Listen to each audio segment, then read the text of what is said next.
So our next guest, I'm so excited for this interview. We've been chatting about very, very interesting topic off the microphone. So I'm so excited to take this interview back on MBRF podcast. We have Mr. Yonغ, founder of Knowledge Associates Cambridge Limited, and Mr.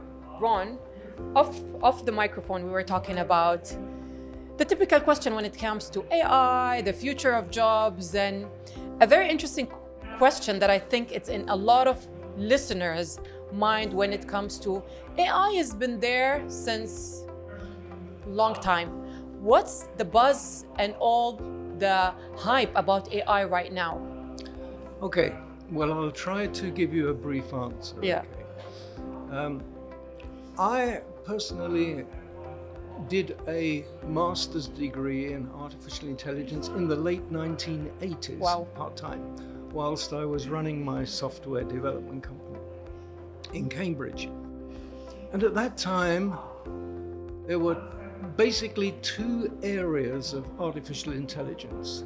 The first area is where we try to put human knowledge into the computer with a set of instructions. Yes. So we could, for example, try to simulate a doctor who's making an initial diagnosis. Yes. We put in all the logic and we put the content in. That's human beings putting knowledge into that. That form of AI was called expert systems. But there was another area which was trying to simulate the human brain, the little neurons. Apparently we've got between 86 and 100 million, Wow. a billion neurons, and each neuron has synapses that connect to so many others that it's staggeringly complex. But it was so expensive at that time to look at that form of neural networking and deep learning. Very, very expensive. And most importantly, the computing power wasn't there at that time. Yes. And so it gradually moved on quietly and actually went through some dark days. AI went through some very dark days when people thought they were all crazy trying to do this at one stage. And it doesn't make sense. That Or makes yeah. sense. 5 years ago, I would say, suddenly people started to wake up. The computing power is enormous now. Moore's law is that it doubles every 18 months. And True. 5 years ago, it was so powerful and the cost is so low that suddenly the people who are working on neural networks and deep learning models, suddenly it all came alive. It made sense. So that's why, to answer your question, you say it's been around for a long time. It's only been the last 5 years. And since organizations like Google started to do a lot of research into it as well, that suddenly now it's become very, very, very exciting. It's changing humanity. It does change. And we sense sometimes from the community or from humans the fear towards AI, because when it comes to education, how do I know what's the right job for me or what's the right field to go when it comes to my academic or in terms of the job opportunity? Yeah. You're quite right, absolutely right. There's a lot of fear, and quite naturally, people don't know yet Yes. what this really, really means. And they fear for their jobs, and they fear for, as you say, so if I'm at university, what should I be studying for the future? These sort of things. That requires education of people.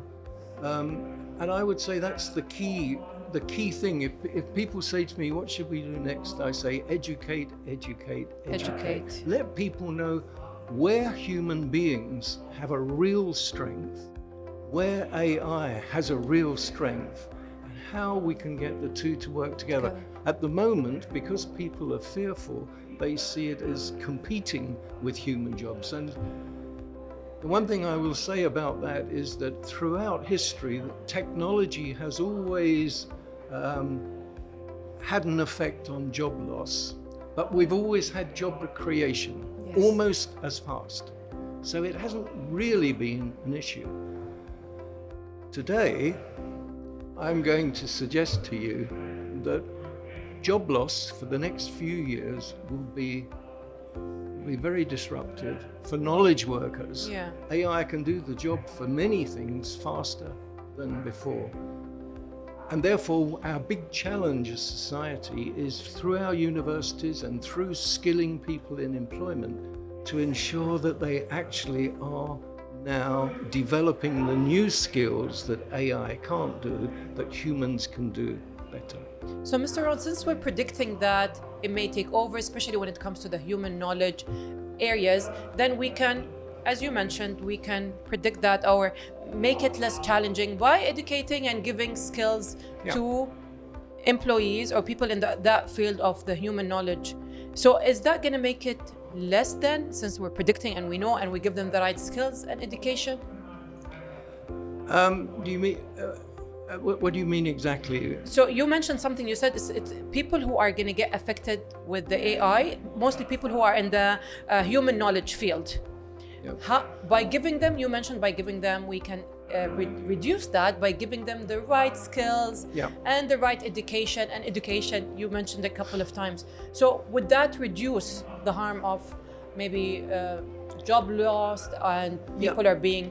Oh, I have no doubt whatsoever that AI is enabling humans to start to discover new aspects of humanity that we don't even reason, new aspects of our brain. For example, at the moment, AI will be able to do better things that require better memory. AI remembers everything precisely. If I asked you what did you have for breakfast 15 years ago and what time was it, you wouldn't know. AI would tell you immediately. It's much, much better at memory and things like that. But human beings, there's a nuance. Human beings can actually develop deeper knowledge. And I suggest that AI will do so much of the operational knowledge, and human beings will be able to raise the bar, if you like, and do things, deeper knowledge. But if you look at the generation today, I'm a grandfather, right? And I ask my grandchildren and they say, why do you do this thing called knowledge management? Because if I need to know anything, I just get my phone. I just Google it, And that's fine for operational things, but it's not deep knowledge. Everything is on the surface. So what we have to do, to answer your question, is our universities need to change their curriculum. They're trying hard at universities. It's not but that they easy, need to move faster. There's much work to be done. Change the curriculum so that we can teach these new skills above and beyond the operational side that AI can do so well. And there we're going to see a new development of humanity. I want to take your opinion about this because I was having this talk with one of our interviewer and we were saying, we're not worried about the new generation when it comes to AI and new technology and innovation and creativity because they're different. We should be worried about us because we're so used to certain system, we cannot change, we're not okay with the new technology and stuff. So what do you think about that, Mr. Ron, when it comes to, we're not worried about the new generation, they're okay with all this. It's maybe us who don't want to adapt to the new innovation and technologies and stuff? Change resistance is high. And it's not easy. I don't want to pretend to you it's easy. Human beings, we're quite smart. We will stay where we are until somebody has convinced us that it's better for us to do something else. And how can we convince them? Education. So we're going to come back to that. When people can see what's in it for them, why should they make the effort of changing, then we might well see some change. So, Mr. Ron, to ask you, what do you think is the future of work and education? That's a big question. I'm lucky enough to live in Cambridge, UK. I've had the privilege of teaching in the universities there, and Cambridge is like many other areas of the world, it buzzes with international students and things like that. But I think the future, government have to get involved as well. We need to change policy. We need strategies to help companies understand, and we need our education system to understand that we've got to adapt quickly. I'm frightened otherwise that the job losses in the beginning years, the turbulent transition will be there unless we can move faster. The future of jobs, I think, are good. We can't see it all yet. We will see it. There are some richer jobs that human beings will do. And right now we're clinging on to jobs that really we don't want to do. Yeah.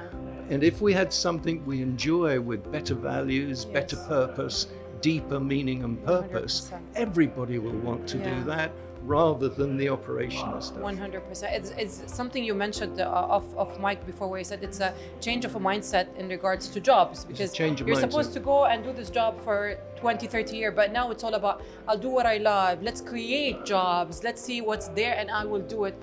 And I mean, it's a beautiful change. Someone needs to get affected in that transition, but it is a beautiful change if you think about it in the longer term, it will be a beautiful change, as you say. Our challenge is to make that next 5 years, which will be turbulent, as smooth as possible. And that's where strategies and policies come in. Yes. Mr. Yonغ, it was a very interesting conversation, to be very honest. I had a little bit of fear of AI and the future and the job and everything, but I like how you explain it, and change is good. And that's why we are here in Knowledge Summit, to share all this information and to share all this knowledge and see how we can grow and develop, no? That's very true. Thank you so much for being with us here in MBRF podcast. It was lovely having you. Thank you so much. And I wish you a beautiful rest of the day. Thank you so much. Thank you so much.